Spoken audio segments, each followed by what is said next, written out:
All right, Matt, our main event for Bellator 231, this one's a little bit of a stinker. You got Frank Mir and Roy Nelson, a rematch of their fight from 2011. And Matt, if you look at the way that fight went, it was a unanimous decision win for Frank Mir. 30-26, 30-27, 30-27.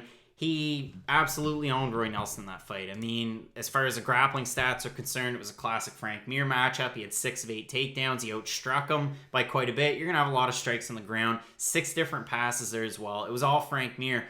In this fight, I don't want to give my pick away so early, but I think it's going to be a different tale. The only thing is, it's just kind of sad because Frank Mir is 2-8 in his last 10 since 2012. Roy Nelson is 4-10 since 2013. And yeah, I'll give it to Roy Nelson.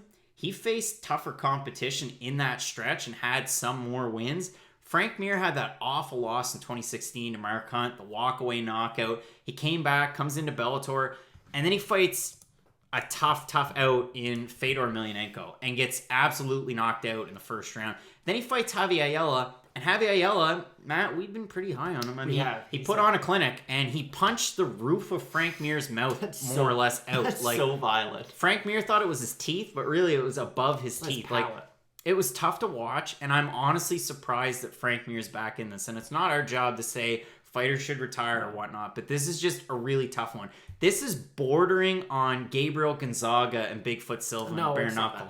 I think it is. And Matt, I mean, you got the classic grappler versus striker. You know Nelson's got the power. I mean, Nelson's had more success, obviously, in Bellator because he's been there longer, and he does have a win over Ayala. I just see this going Nelson's way. All right, so with my 23 seconds, I'm going to say, I feel like Roy Nelson just has slightly more in the gas tank. Like, Frank Mir's not even running on fumes anymore, and at least Nelson's got, like, he put 1 liter in there. He had change in the cup. So I feel like Roy Nelson's going to be able to win this fight. Frank Mir just doesn't accept damage very well this career, and that's kind of when you can tell that someone's over the hill. When it's not even like they're getting knocked out quickly. It's just when they get hit, they just kind of like shell up and don't really know what to do in the situation. It's really unfortunate that this is a main event, but I'm taking Roy Nelson. Without a doubt, he's going to win by knockout. Nelson a -210 favorite. You got Frank Mir +170.